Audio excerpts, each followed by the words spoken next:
இந்த காலத்தில் பெண்கள்னா எப்படி இருக்கணும்னு முன்னுதாரணமாக இருக்கிற அழகுமதியை உங்களுக்கும் பிடிக்குமா? அப்போ இந்த வீடியோவுக்கு லைக் பண்ணிட்டு வாங்க நாளைக்கான ப்ரமோக்கான ப்ரிடிக்ஷன் என்னன்னு பார்க்கலாம். தங்கராஜ் தன்னோட காரில் ரோட்டில் டிராஃபிக்கில் வந்துக்கிட்டு இருக்க சிக்னல் போட்டிருக்கிறதால சிக்னலில் வெயிட் பண்ணிக்கிட்டு இருக்காரு.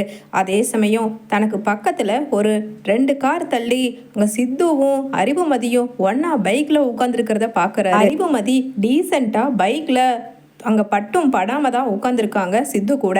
அதே சமயம் அதை வீடியோவாக எடுக்கிறாரு. இதை வச்சு ஒரு பெரிய பஞ்சாயத்தையே கிளப்ப போகிறா இந்த தங்கராஜ் அப்படின்னு திரும்பவும் தன்னோட கருப்பு நிற கூலிங் கிளாஸை போட்டுட்டு வில்லன் அப்படிங்கிறத நிரூபிக்கிற மாதிரி அங்கே ஒரு ஆக்ஷனை பண்ணிட்டு நான் கிளம்புறாரு. கார் எடுத்துட்டு சிக்னலில் இருந்து போகவே அங்கே ஒரு யோசனை தோணுது. உடனே தன்னோட ஃபோனை எடுத்து ஃபோன் பண்ணுறாரு ரேவதிக்கு. ரேவதி, நீ உடனடியாக கிளம்பி உங்கள் வீட்டுக்கு வந்துடு அப்படின்னு சொல்கிறாரு.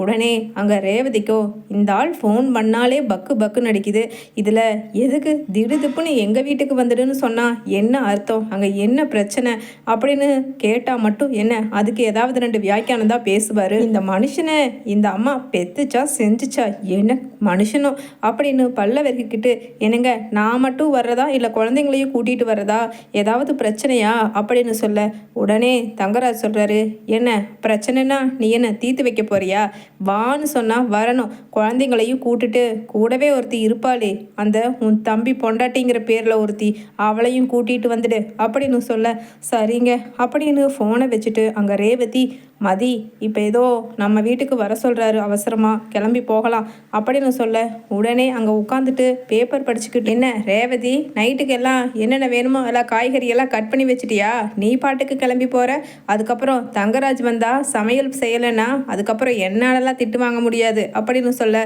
அத்தை இல்லை அத்தை, அவர் சொல்லித்தான் நான் எங்கள் வீட்டு வரைக்கும் போகிறேன், திரும்ப வந்துடுவோம் அப்படின்னு சொல்லிட்டு ரேவதி கிளம்பி போகிறாங்க. அழகுமதியும் கூட பசங்களையும் கூட்டிக்கிட்டு.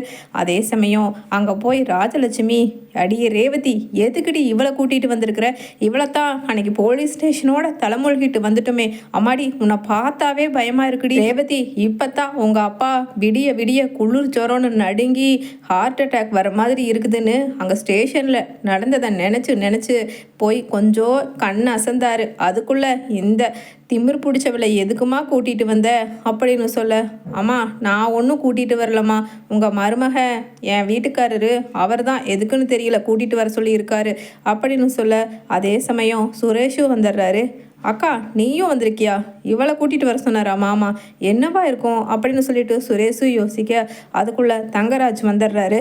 அப்போ மாப்பிள்ளை வாங்க, மாப்பிள்ளை வாங்க அப்படின்னு சொல்ல, அத்தை எங்கே அத்தை, மாமா எங்கே அப்படின்னு கேட்குறாரு.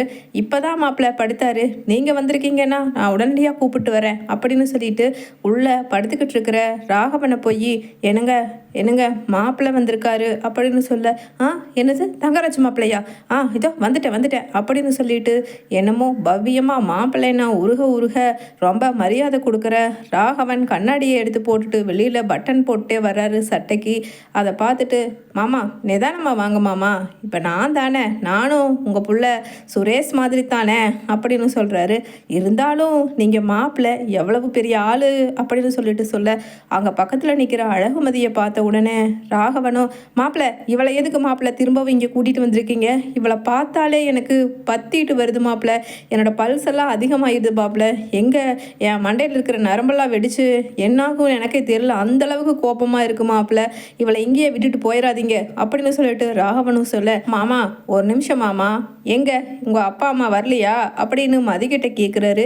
எங்கள் அப்பா அம்மாவா, எதுக்கு வரணும், அவங்க எதுக்கு இங்கே வரணும் அப்படின்னு சொல்லிட்டு மதி கேட்க கரெக்டாக உள்ளே வர்றாங்க. அழகுமதியோட அப்பா ராமமூர்த்தியும் அம்மா காஞ்சனாவோ உடனே அங்கே அமைதியாக வந்து நிற்கிறாங்க.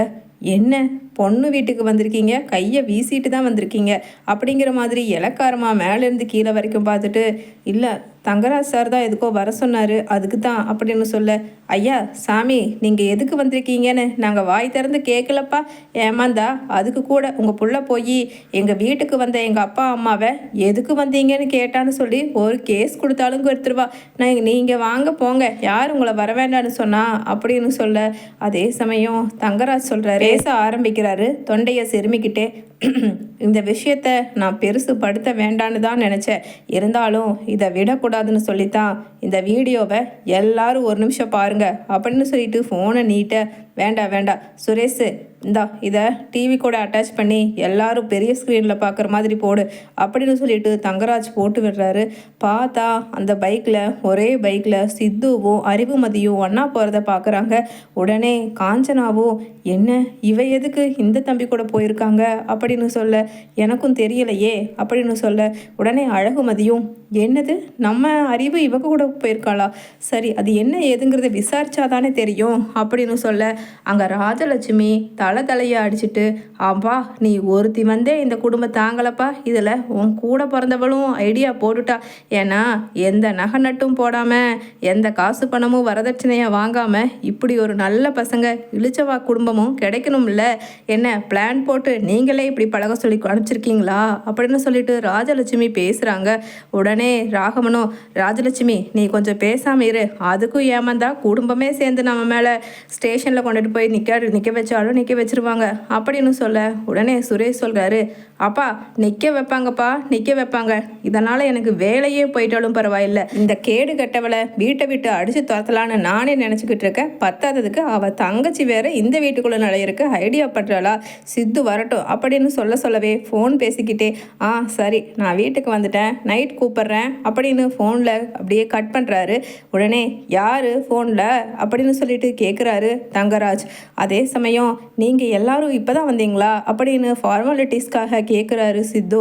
உடனே என்ன தம்பி என்ன எதுக்காக என் புள்ள கூட நீங்கள் ஒன்றா பைக்கில் போனீங்க, அதை எவ்வளவு பெரிய அசிங்கப்படுத்தி இங்கே எல்லாரும் குடும்பமாக நிற்க வச்சு பேசுகிறாங்க அப்படின்னு சொல்ல, உடனே அழகுமதி சொல்கிறாங்க அப்பா அவசரப்படாதீங்கப்பா, சாதாரணமாக இந்த காலத்தில் ஒரு பொண்ணும் பையனும் பைக்கில் போகிறது நார்மலான விஷயம், அதுவும் இந்த வீடியோவில் நல்லா நோட் பண்ணிங்களா எவ்வளோ டிஸ்டன்ஸ் மெயின்டைன் பண்ணி ஜென்யூவலாக உட்காந்துட்டு போகிறா, கண்டிப்பாக ஏதாவது ரீசன் இருக்கும் அப்படின்னு சொல்ல, உடனே சித்து சொல்கிறாங்க என்ன எதுக்காக எல்லாரும் இப்படி அசிங்கமாக பேசுகிறீங்க, உண்மையிலேயே அங்கே ரொம்ப ஃபீவர் கிளாஸில் அறிவுமதிக்கு பைக் இருக்கிறவங்க யாராவது இருந்தால் பக்கத்தில் இருக்கிற ஹாஸ்பிட்டலுக்கு கூட்டிகிட்டு போங்கன்னா நான் ஒருத்தன் தான் பைக் வச்சுருக்கேன் அதனால தான் கூட்டிகிட்டு போனேன், இதில் நீங்கள் அசிங்கமாக பேசுகிறதுக்கு எதுவும் கிடையாது, இது யாருக்கும் தெரியாமையும் நாங்கள் போகலை, வேணும்னா எங்கள் கிளாஸ் டியூட்டர் மேம் கிட்ட கேட்டுக்குங்க அப்படின்னு சித்துவும் சொல்ல, உடனே பக்கத்தில் உட்காந்துருக்கிற காஞ்சனாவும் ஆமாங்க இன்னைக்கு அறிவுமதிக்கு காய்ச்சல்னு சொல்லி 2 மணிக்கே வீட்டுக்கு வந்துட்டா அப்படின்னு சொல்லிட்டு சொல்ல, அது எப்படி ராமமூர்த்தி